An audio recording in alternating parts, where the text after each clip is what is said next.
अश्विनी कुमार। साथियों, कल संसद में विद्युत संशोधन विधेयक 2022 पुनः पेश किया गया। यद्यपि कृषि कानून जब वापस लिया गया था, मोदी सरकार ने उसी के साथ साथ बिजली बिल का कानून भी वापस ले लिया था और ये उन्होंने वादा किया था कि हम बिजली कानून में जो है कोई सुधार नहीं करेंगे या बिजली कानून बिल पुनः नहीं लाएंगे। लेकिन जैसा कि मोदी जी की नीति रही है, रणनीति रही है कि जब वो थोड़ा सा संकट में घिरते दिखते हैं तो तुरंत वो पाला बदल लेते हैं, यानी समझौता कर लेते हैं। बाद में पुनः वो जो उनको लगता है कि मैं मजबूत स्थिति में हूँ तो वह अपने पुराने ढर्रे पे फिर आ जाते हैं। ऐसे ही जैसे कि 3 काले कृषि कानूनों को वापस लिए और जो कृषि पे उनको MSP पे कानूनी गारंटी बनाना है, उसका जो अध्यक्ष उन्होंने नियुक्त किया है, जो पूर्व कृषि सचिव रह चुके हैं, जिन्होंने खुद 3 काले कृषि कानूनों का ड्राफ्ट तैयार किया था, उन्हीं को ही इस कमेटी का अध्यक्ष बना दिया है। तो ये सरकार की कार्यप्रणाली पे सीधे सवाल उठता है कि जो व्यक्ति खुद किसानों का विरोधी रहा हो, वो किसी भी किसान कमेटी का अध्यक्ष होगा तो वो अडानी अंबानी के हित में फैसला लेगा, किसानों के हित में। उसी तरीके से जब विद्युत संशोधन विधेयक बिल कल पेश किया गया तो खास करके सभी कर्मचारियों ने एक दिन की छुट्टी कर दी, हड़ताल कर दी और बाहर आ गए और नारेबाजी की। उसमें भी OBC SC ST के जो कर्मचारी थे, उन्होंने काली पट्टी बांध कर भी जो विरोध जताया, क्योंकि उनका जो डर यह है कि सरकार ऊर्जा क्षेत्र का, खास करके बिजली क्षेत्र का निजीकरण करना चाहती है।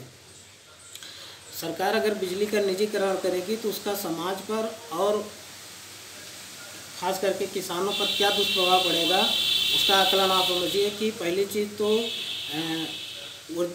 ऊर्जा क्षेत्र का जब निजीकरण होगा तो बिजली महंगी हो जाएगी, उपभोक्ताओं को बिजली महंगी मिलेगी और वही जो दर उपभोक्ताओं को मिलेगी, आम नागरिकों को उसी दर पे किसानों को मिलेगी। एक तो किसान वैसे भी महंगाई के बोझ तले दबता जा रहा है, अपनी उपज का उचित मूल्य नहीं पा रहा है। दूसरे, अगर उसे बिजली भी महंगी मिली, डीजल का दाम आप जान ही रहे हैं, रुपये का भाव गिर रहा है डॉलर के मुकाबले, इसलिए डीजल खरीदना और महंगा पड़ रहा है। साथ ही साथ उर्वरक भी महंगा हुआ है। तो ऐसी स्थिति में अगर बिजली भी महंगी हो गई तो किसान की कमर टूट जाएगी, खेती की लागत में वृद्धि होगी, जबकि MSP महंगाई की वृद्धि के अनुपात में MSP की जो है गारंटी नहीं दी जाती। तो साथियों, एक दूसरा सवाल ये खड़ा होता है कि बिजली जो है जब समवर्ती सूचक का विषय है तो केंद्र सरकार कैसे कानून अकेले बना सकती है? कानून बना सकती है, लेकिन उसे राज्यों से भी राय मशवरा कर लेना चाहिए। लेकिन जो है उन्होंने, चूँकि इनका सारा काम ये होता है कि इसे पूंजीपतियों को किस तरीके से लाभ पहुंचाया जाए, और जब पूंजीपतियों को लाभ होगा तो वो पिछले दरवाजे से पार्टी फंड में, चुनाव के समय में, सांसद विधायक खरीदने के समय में पार्टी को पैसा उपलब्ध कराएंगे। इसलिए इनकी सारी नीतियाँ इनकी जो है कॉर्पोरेट के लिए होती है।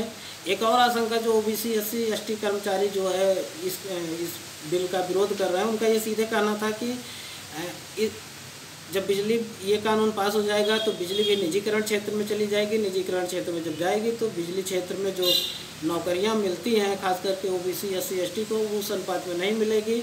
यानी कि सरकार इस कानून के तहत दो तरफ निशाना साध रही। एक तो ये कि OBC SC ST को नौकरियों से बाहर रखो, दूसरे ये कि अपने पूंजीपति मित्रों अडानी अंबानी का लाभ पहुँचाओ, और इसका नुकसान पूरे देश की जनता को होगा, किसानों को होगा, मजदूरों को होगा, युवाओं को होगा, सबको होगा।